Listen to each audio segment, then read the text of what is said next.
My mother always defended my older brother, but when he stole my younger brother's fiancée, our family could never be mended.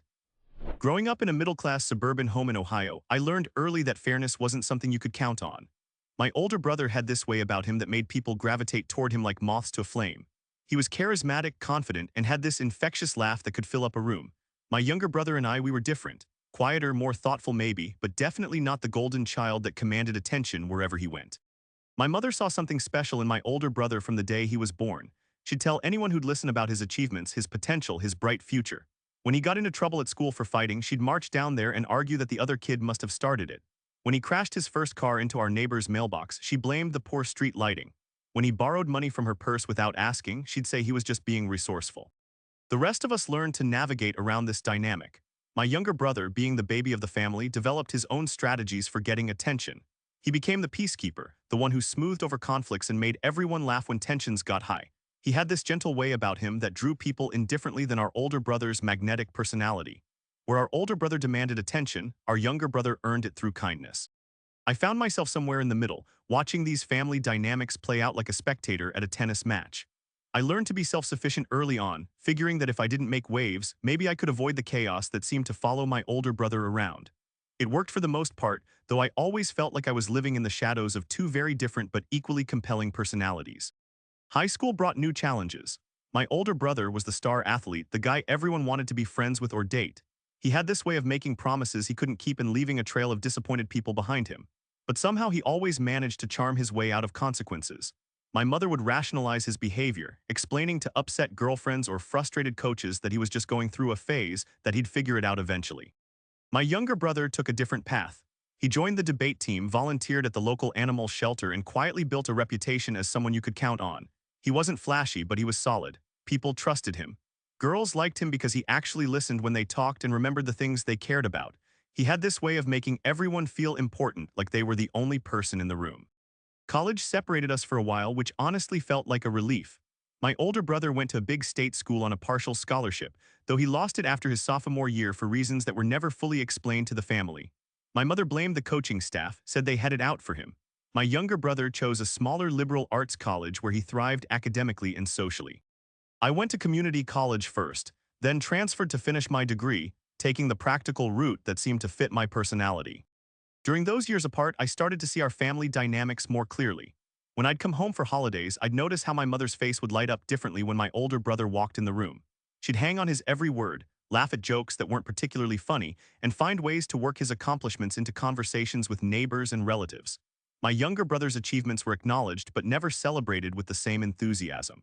The pattern continued after college. My older brother moved back home for a while, claiming he was figuring out his next move. Months turned into years, and my mother never pushed him to become independent. She'd make excuses for why he couldn't hold down jobs, why relationships didn't work out, why his grand plans never materialized. Meanwhile, my younger brother moved to a different city, built a career, and started building the kind of life that looked sustainable and fulfilling. I established myself in a nearby town, close enough to visit family regularly, but far enough away to maintain some emotional distance from the ongoing family drama. I watched my brothers' lives unfold with a mixture of concern and fascination. My older brother seemed to coast through life expecting things to work out for him, while my younger brother worked steadily toward his goals. Then my younger brother met her. He called me one evening and I could hear something different in his voice. He'd met someone at a work conference and they'd been talking for hours every night since.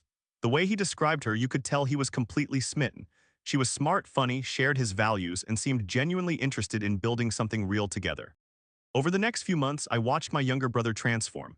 He'd always been a good guy, but now he had this extra spring in his step, this confidence that came from being truly happy. When he brought her home to meet the family, it was obvious they were perfect for each other. She fit right in, helping with dinner, asking thoughtful questions about family photos, and treating everyone with genuine warmth. My older brother was living at home again during this time, having recently been let go from another job. He was charming as always, telling stories and making everyone laugh. But I noticed something different in how he looked at my younger brother's girlfriend. There was an calculating quality to his attention that made me uncomfortable. The engagement happened about a year later. My younger brother had planned this elaborate proposal involving all her favorite things. He'd saved up for months to buy her the ring she'd casually mentioned liking when they'd walked past a jewelry store. The whole family was thrilled, or at least we appeared to be. My mother seemed happy, though I noticed she didn't gush about the engagement the way she did about my older brother's various romantic conquests. Wedding planning began immediately. My younger brother and his fiancée were those organized, detail-oriented people who actually enjoyed planning their big day. They found the perfect venue, chose colors that meant something to them, and carefully crafted guest lists that included everyone important to them. Watching them work together on wedding details, you could see how well they complemented each other. My older brother seemed to take unusual interest in the wedding planning process. He'd offer suggestions, volunteer to help with tasks, and found reasons to spend time with the happy couple. At first, it seemed like he was finally being a supportive brother. My younger brother was touched by the attention and included him in more aspects of the planning. But I started noticing subtle things that bothered me. The way my older brother would text the fiancée directly instead of going through my younger brother. How he'd bring up inside jokes with her that seemed to exclude my younger brother from conversations. The lingering looks and casual touches that seemed to cross boundaries of appropriate behavior. I tried to dismiss these observations as my own paranoia. Maybe I was too sensitive to my older brother's behavior because of our family history. Maybe I was reading too much into innocent interactions.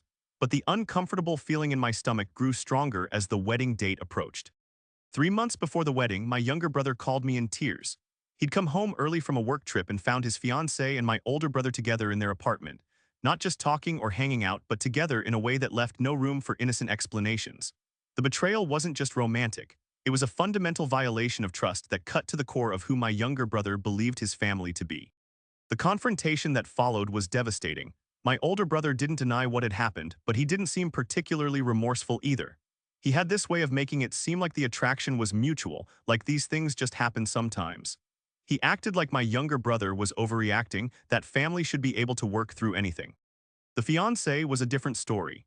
She was genuinely torn up about what had happened, crying and apologizing and trying to explain how the emotional affair had gradually developed into something physical.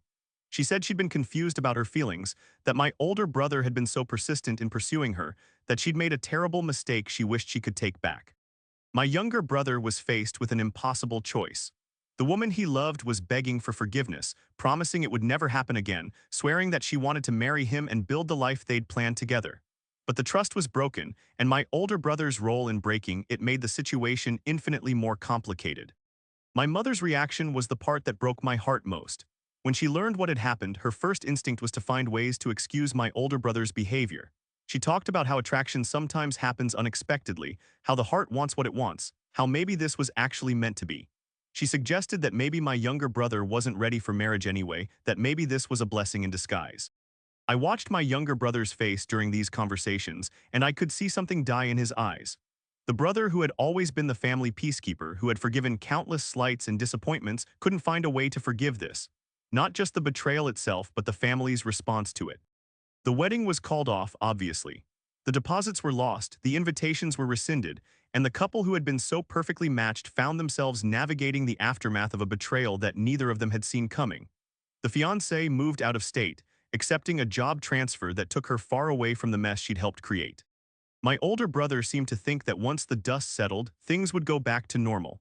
He'd talk about how these things happen, how the family needed to stick together, how my younger brother would eventually get over it. He didn't seem to understand that some actions have consequences that can't be charmed away or rationalized. But the real surprise came 6 months later. I discovered that my older brother had been systematically contacting my younger brother's ex-fiancée throughout their relationship. Not just casual interactions, but deliberate, calculated attempts to undermine their relationship and create emotional distance between them. He'd been playing a long game, positioning himself as the sympathetic ear when she had doubts, the shoulder to cry on when wedding planning got stressful. The evidence was undeniable. Text messages, social media interactions, even testimony from mutual friends who had noticed his behavior but hadn't wanted to get involved.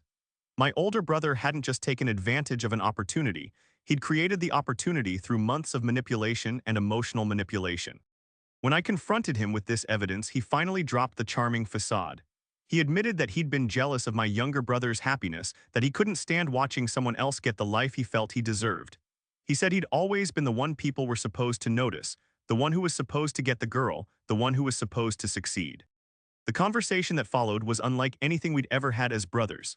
For the first time in our lives, I saw my older brother without his mask of confidence and charm. He was bitter, entitled, and completely unwilling to take responsibility for the pain he'd caused. He seemed to genuinely believe that his actions were justified because he'd always been told he was special, always been protected from consequences. My younger brother's response to learning about the manipulation was different than I expected. Instead of rage or additional heartbreak, he seemed almost relieved. The systematic nature of the betrayal somehow made it easier for him to let go of the guilt and self-doubt he'd been carrying. He could finally see that the relationship's problems weren't his fault, that he'd been fighting against deliberate sabotage. The family dinner where everything came out was like a scene from a drama. My mother, faced with undeniable evidence of my older brother's calculated betrayal, still tried to find ways to excuse his behavior. She talked about sibling rivalry, about how competition was natural, about how family forgiveness was important. But even she seemed to understand that something had been broken that couldn't be fixed. My younger brother made his position clear without raising his voice or losing his temper.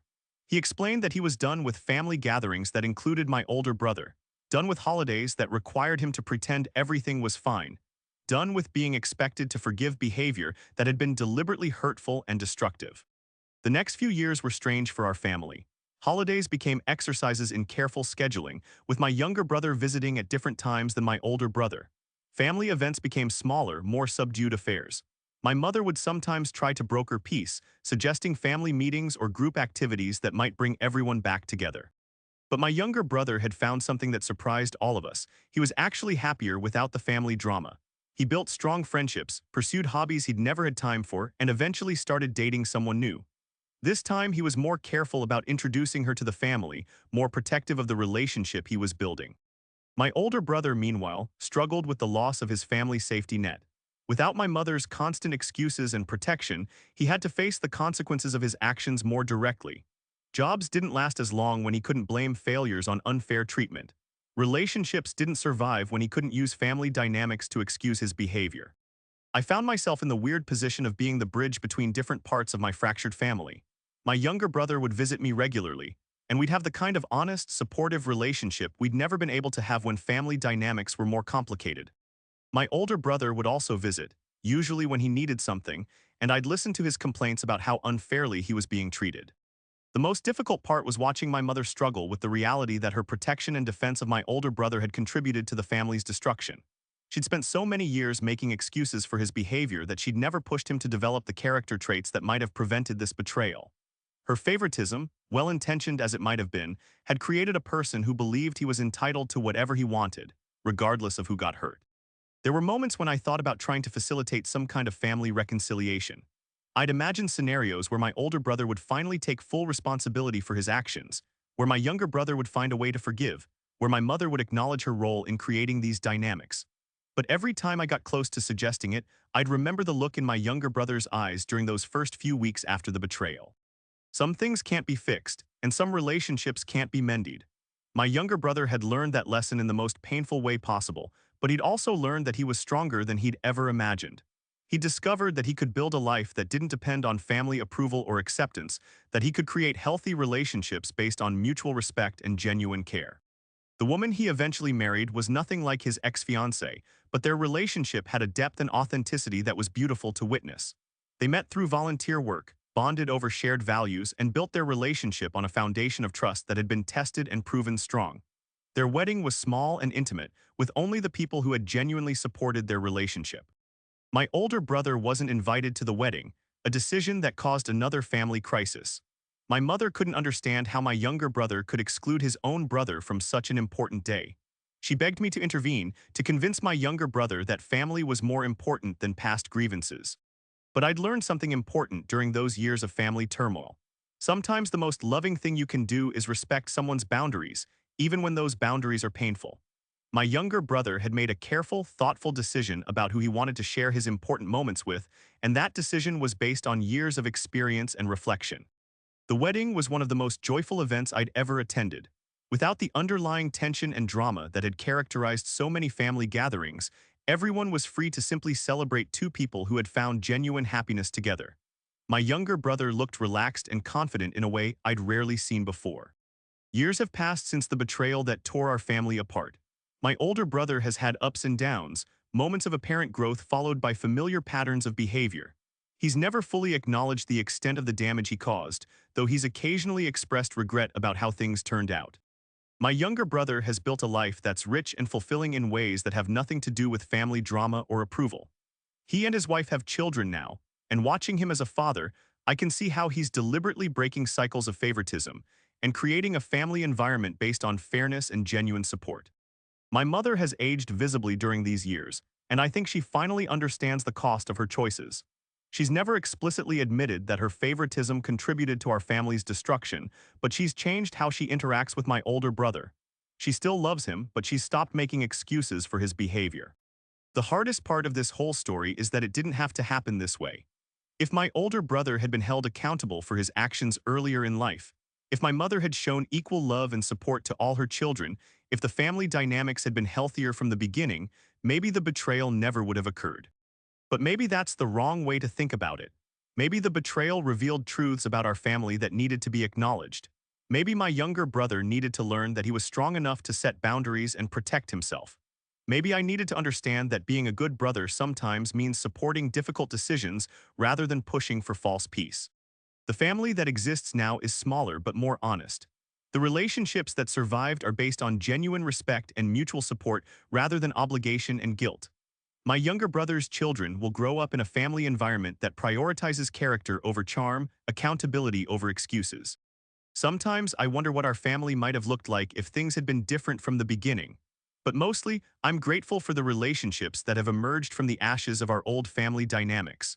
They're more authentic, more sustainable, and more genuinely loving than what we had before.